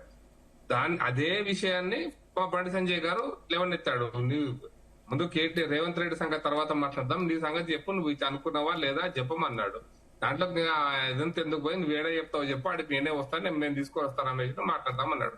ఇదే ఛాలెంజ్ దాని మీద సరే కేటీఆర్ గారు టీఆర్ఎస్ పార్టీ ఏం స్పందిస్తారో వెయిట్ చేద్దాం. స్పందించకపోతే తెలంగాణ ప్రజలు అర్థం చేసుకుంటారు ఎట్లా అంటే సరే ఇప్పుడు సీఎం రమేష్ అన్ని దానికి కేటీఆర్ ని కూర్చొని మాట్లాడబెడతారు, బానే ఉంది. మరి గతంలో అటు ఎమ్మెల్సీ కవిత మాట్లాడింది కదా, అప్పుడు బీజేపీ పైన జైల్లో ఉన్నప్పుడు ఈ రకంగా మంతనాలు జరిగాయి, ప్రతిపాదనలు చేశారు బీజేపీకి సంబంధించి అని చెప్పేసి అన్నారు. మరి దానికి ఏం చెప్తారు? అక్కడ కూడా చర్చలు కూర్చుని పెట్టి మాట్లాడుతున్నారు. ఇప్పుడు ఇష్యూ చర్చలు కాదు మేడం, ఇష్యూ వాళ్ళ పార్టీ అంతర్గతంగా కవిత గారు మాట్లాడారు. ఇప్పుడు ఛాలెంజ్ చేసింది సీఎం రమేష్, ఛాలెంజ్ తీసుకోవాల్సింది కేటీఆర్. తీసుకుంటాడా తీసుకోడా, నేను తీసుకోను, నేనెందుకు వస్తా అంటే అననీయండి, పెద్ద ఇష్యూ ఏం కాదు. దానికి రమ్మని వస్తావా రావా అని బలవంతమే పట్టుకొని రారు కదా ఎవరైనా కూడా. చాయిస్ అది, ఆప్షన్ అది కేటీఆర్ గారికే ఉంటది. తెలంగాణ ప్రజల ముందు విషయాలు బయటకు వచ్చినాయి. ఈ విషయాలను స్పష్టత ఇవ్వాల్సింది తెలంగాణ ప్రజలకు కేటీఆర్ లేదా టీఆర్ఎస్ పార్టీ ఇస్తుందా కదా, సమయం కోసం చూద్దాం. కరెక్టే. అంటే సీఎం రమేష్ మధ్య కేటీఆర్ మధ్య జరిగింది, ఇందులో పెద్ద దిక్కుగా ఎందుకు బండి సంజయ్ వచ్చారనేది డౌట్. అసలు బండి సంజయ్ ఎందుకు రావాలి అని. బండి సంజయ్ గారు అప్పుడున్నప్పుడు అధ్యక్షుడిగా ఉన్నాడు ఒకటి. రెండో విషయం ఏంటంటే కేంద్ర మంత్రిగా ఉన్నాడు. కరీంనగర్ లో ఆయన కూడా ప్రెస్ కాన్ఫరెన్స్ పెట్టి ఇస్తావస్తామని మీరు నీకు కేటీఆర్ గారు రేవంత్ రెడ్డిని రమ్మన్నప్పుడు కేటీఆర్ గారు గురించి స్పందిస్తూ రేవంత్ రెడ్డి సంగతి తర్వాత మాట్లాడతాము, ఆయన కంచె భూముల సంగతి కూడా మాట్లాడడం తర్వాత, కానీ ఇప్పుడైతే రమేష్ గారు చెప్పిన దానికి స్పందించండి అన్నాడు.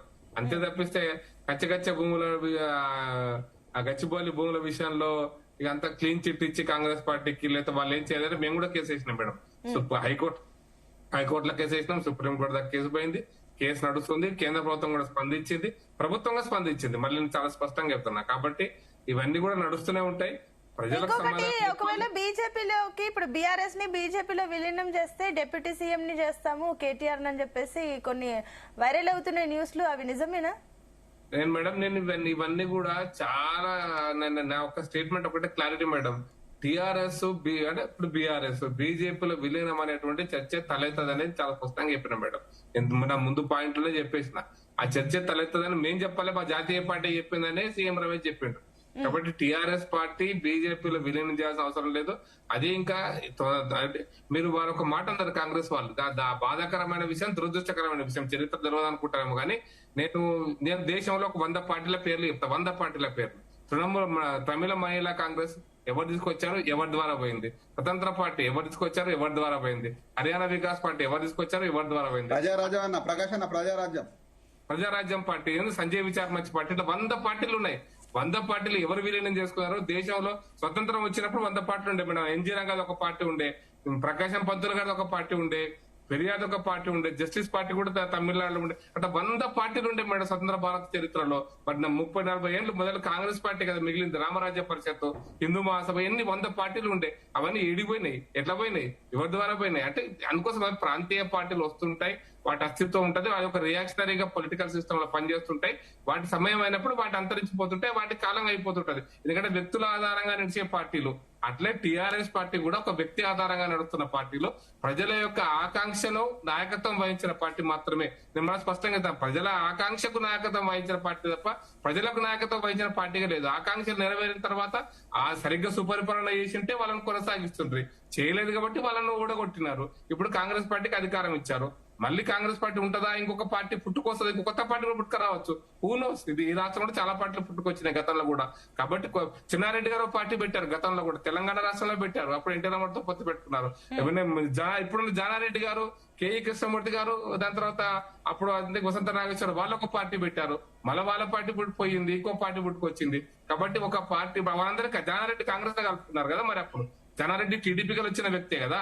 అందుకోసం సిద్ధాంతం ఎక్కడుంది, ఎట్లుంది, ఎవరి సిద్ధాంతం ఏంది అంటే ఈరోజు భారతదేశ రాజకీయాలలో పెట్టుబడిదారీ సిద్ధాంతంలో ప్లాంటెడ్ అంటే పైనుంచి హెలికాప్టర్ లీడర్లు జిందాలు ఎక్కడి నుంచి వచ్చినాడు, ఏ పార్టీ నుంచి వచ్చినాడు, ఆయన పెట్టుబడిదారు కాదా? అందుకోసం వ్యవస్థ గురించి మనం ఎక్కువ మాట్లాడడం కాదు, పరిస్థితులను అర్థం చేసుకోవాలి, ప్రజల ఆకాంక్షలకు అనుగుణంగా అంటే పనిచేయాలి. ఇందాక ప్రకాష్ రెడ్డి గారు మీరు ఒక పాయింట్ అన్నారు, అంటే బీఆర్ఎస్ ని కాదని కాంగ్రెస్ కి ఇచ్చారు, కాంగ్రెస్ ని కాదంటే ప్రజాశాంతి పార్టీకి ఇస్తారా, లేదంటే బీజేపీకి ఇస్తారా? అంటే బీజేపీ పైన నమ్మకంలే కొత్త పార్టీలు వస్తాయి అంటున్నారు, లేదంటే మేడం కొత్త పార్టీలు వచ్చినాయి పోయినాయి, భారతదేశ చరిత్రలో చాలా పార్టీలు వచ్చినాయి పోయినాయి. జనసంఘ్ పార్టీగా 51లో మా పార్టీ స్టార్ట్ అయింది. 77 జనతా పార్టీలో విలీనం చేసినాం. మళ్ళీ 80లో మళ్ళీ మా పార్టీ బీజేపీగా స్టార్ట్ అయింది. ఈ బీజేపీ పార్టీ అన్ని వస్తున్నాయి, మాతో పొత్తు పెట్టుకుంటున్నారు, పోయిన వాళ్ళు ఉన్నారు, వచ్చిన వాళ్ళు ఉన్నారు, కానీ బీజేపీగానే ఉంది. గెలుపోవటం అనేవి పక్కన పెట్టేస్తే మేము ప్రజల కోసం, ప్రజా ఆకాంక్షల కోసం, ప్రజల సమస్యల విషయంలో మా సిద్ధాంతానికి లోబడి ఎవరైతే చుట్టాం, ప్రజలు ఆదరిస్తే అధికారంలోకి వస్తాం, ఆదరించకపోతే ప్రతిపక్షాన్ని కూర్చుంటాం. రెండు సీట్లు వచ్చిన రోజు కూడా ప్రతిపక్షాన్ని కూర్చొని ఇదే పోరాటం చేసినాం. 250 సీట్లు వచ్చినప్పుడు పోరాటం చేస్తాం, 350 సీట్లు వచ్చినా పోరాటం చేస్తాం.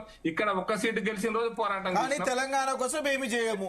8 మంది ఎంపీలను ఇస్తే మాత్రం రెండు మినిస్టర్లు ఉంటే మాత్రం వీళ్ళు ఏం తీసుకొచ్చిందంటే యూనియన్ బడ్జెట్ లో వీళ్ళు తీసుకొచ్చింది 0 అండి. దాని గురించి మీరు మాట్లాడండి. ప్రజల కోసం చేస్తారంటున్నారు, తెలంగాణ కోసం వీళ్ళు తాకట్టు పెట్టిరండి, చెప్పులు మోస్తారండి. వీళ్ళు చేస్తున్నటువంటి మాటలు మీరు మాట్లాడాల్సిందే అండి. తెలంగాణ బడ్జెట్ లో 0 అండి వీళ్ళు తీసుకొచ్చింది బడ్జెట్ అలొకేషన్ గురించి. మేము 1,23,000 కోట్ల కోసం మేము వీళ్ళు ప్రపోజల్ పంపిస్తే they have brought 0 to Telangana. That you need to speak. You need to talk about you have 2 ministers, you have 2 union ministers, you have 8 MPs. What did you get for Telangana అండి? Please stop this. మీరు అక్కడ ఢిల్లీలో కూర్చొని ఢిల్లీలో మాట్లాడి తెలంగాణ రాష్ట్రం ఈ రోజు అప్పుల్లో ఉంది, అప్పులు ఊబిలో కూలిపోయింది, దానికోసం మీరు ఏం చేస్తారు దాని గురించి మాట్లాడండి. ఇక్కడ కూర్చొని మీరు మాట్లాడి తెలంగాణ ప్రజల్ని మభ్యపెడతారని చెప్పితే ఊరుకోవడానికి ఎవరు లేరండి. మీరు చేస్తున్నటువంటి అన్యాయాలు, అక్రమిత్యాలు అక్కడ పోయి మోడీ దగ్గర పోయి ఆ గుజరాతీల దగ్గర పోయి మోకరిల్లుతున్నారు. వీళ్ళు చెప్పులు మోస్తారండి. వీళ్ళు ప్రతి ఒక్క స్కామ్ లో వీళ్ళు ఉన్నారండి. వీళ్ళండి వాళ్ళు మాట్లాడేది తెలంగాణ గురించి, తెలంగాణ ప్రయోజనాల గురించి. ఎవరు ఒప్పుకోరండి విషయం. Please Prakash Reddy garu, you are a senior person. What I'm telling you is you fight for Telangana welfare, you fight to get the budget for Telangana, you fight for the welfare of the people, but you are not doing that. Telugu ప్రజలు, తెలంగాణ ప్రజలు, తెలుగు ప్రజల ఆత్మగౌరవాన్ని దెబ్బతీసినటువంటి వ్యక్తులు హిందీని support చేస్తారండి. వీళ్ళు Telugu has a culture అండి, Telugu has a pride అండి, Telugu culture ని దెబ్బతీస్తున్నటువంటి వ్యక్తులండి. వీళ్ళు హిందీని సపోర్ట్ చేస్తుంటారండి. వీళ్ళు తెలుగు లేదా అండి? మాకంటూ ఒక కల్చర్ ఉందండి, సౌత్ ఇండియాకు ఒక కల్చర్ ఉందండి. ఈ కల్చర్ ని దెబ్బతీసి మా భాషని వీళ్ళు దెబ్బతీస్తున్నారండి. వీళ్ళు మాట్లాడేది నాకు అర్థం కాదు.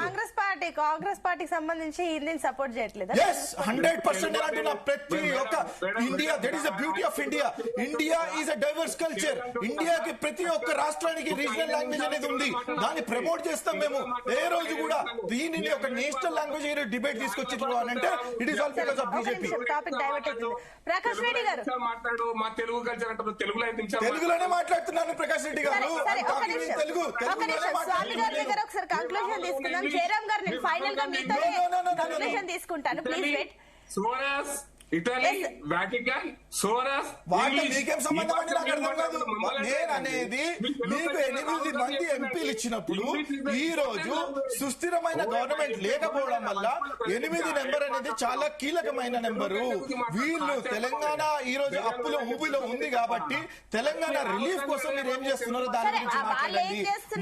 8 నెంబర్ కీలకమని మీరే అన్నారు, మీ సైడ్ కూడా ఉన్నారు కాబట్టి అదే సేమ్ ఎఫర్ట్స్ పెట్టాలి. సరే ఒక నిమిషం, నేను మళ్ళీ వస్తాను. స్వామి గారు, ప్రకాష్ రెడ్డి గారు ఒక నిమిషం అండి. ప్రకాష్ రెడ్డి గారు ఒక నిమిషం. ఎస్ స్వామి గారు, సో మీరేం చెప్తారు? ఫైనల్ గా ఏం చెప్తారు? అసలు కేటీఆర్ ఎందుకు వెళ్లాల్సి వచ్చింది?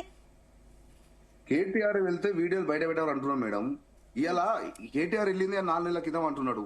4 నెలల క్రితం అన్నప్పుడు మాట్లాడొచ్చు కదా, అదే రోజు పెట్టొచ్చు కదా. ఇప్పుడు ఎందుకు తీస్తున్నాడు? ఒకసారి ఏమో ఫస్ట్ ఎలక్షన్ నేను టికెట్ ఇప్పించినా 300 ఓటుతో గెలిచిన అంటున్నాడు. ఆ రోజు ఎక్కడ పోయిందని తెలివి. ఇలా ఇదంతా ఆయన యొక్క భాగవతాన్ని బట్టబయలు చేసామని చెప్పి, వాని యొక్క దొంగతనాన్ని బట్టబయలు చేసామని చెప్పి ఎన్ని బ్రోకర్ మాటలు, అబద్ధ మాటలు ఈ రాష్ట్ర సీఎం రమేష్ కలిసి ఆడుతున్న నాటకాలు ఇవన్నీ. మీరు గత 10 ఏళ్లలో మీరు అవినీతి ఆరోపణలు ఎక్కువగా ఉన్నాయి, వాటికి సంబంధించి విచారణలు జరుగుతున్నాయి, వాటి నుంచి బయటపడడానికి బీజేపీ సపోర్ట్ అడుగుతున్నారని చెప్పేసి ఎక్కువగా బయట ప్రచారం జరుగుతుంది. మేడం మాకు అవసరం లేదు, మాకు బీజేపీ సపోర్ట్ అవసరం లేదు, కాంగ్రెస్ పార్టీ సపోర్ట్ అవసరం. మాకు తెలంగాణ ప్రజల సపోర్ట్ ఉన్నది. తెలంగాణ ప్రజలకు మేము 10 ఏళ్ల కాలంలో 2014 కంటే ముందు తెలంగాణ రాష్ట్రం ఎట్లుండే, 2014 తర్వాత రాష్ట్రం ఎట్లా అభివృద్ధి చెందింది, ఎట్లా రైతులు ఎట్లా సుఖ సంతోషాలుతున్నారు, ఎట్లా ప్రాజెక్టులు కట్టినాం, ఎట్లా చేసినాం ప్రజలకు తెలుసు. అది ఇవాళ వీళ్ళు కావాలని చెప్పి ఏదో మా నాయకత్వం మీద మా లీడర్ మీద అపనింద పాలు చేస్తే అది ఎవరు ఎవరు ఊరుకోరు కదా. ఇవాళ ప్రజలు గమనిస్తారు అన్ని. ఇవాళ మీరు కాళేశ్వరం మీద కమిషన్ వేసారు, ఎక్కడ పోయిందండి అది, ఏం జరిగింది? వాళ్ళ దగ్గర ఆన్సర్ లేదు. ఎందుకంటే అభివృద్ధి జరగలేదు. రాజకీయంగా ఎదుర్కోలేక ఈ అవినీతి అని చెప్పి, ఈ కమిషన్ చెప్పి, ఎంక్వైరీ అని చెప్పి ఎన్ని ఎంక్వైరీలు వేసినా, ఎన్ని కమిషన్లు వేసినా ఎదుర్కొనే సత్తా మా నాయకులకు ఉంది. మా నాయకులు 4 కోట్ల మంది తెలంగాణ ప్రజలు ఉన్నాం. ఈ కాంగ్రెస్ పార్టీ ఇచ్చిన హామీలు అమలు చేసేంత వరకు మేము కొట్లాడుతూనే ఉంటాం. అంటే అది మంచి విషయమే, కానీ బండి సంజయ్ ఒక సవాల్ విసిరారు. స్వామి గారు, కడారి స్వామి గారు, బండి సంజయ్ సవాల్ కి మీరు యాక్సెప్ట్ చేస్తున్నారా? కేటీఆర్ వెళ్తారా సవాల్ కి? మేడం, మేము సవాల్ కైనా దేనికైనా సిద్ధం. సవాల్ విసిరి మేము సోమాజిగూడ ప్రెస్ క్లబ్ పోతే ఈ రేవంత్ రెడ్డి తోక ముడిచిండు, ఢిల్లీ పోయిండు. మేము భయపడుతున్నాం కాదు.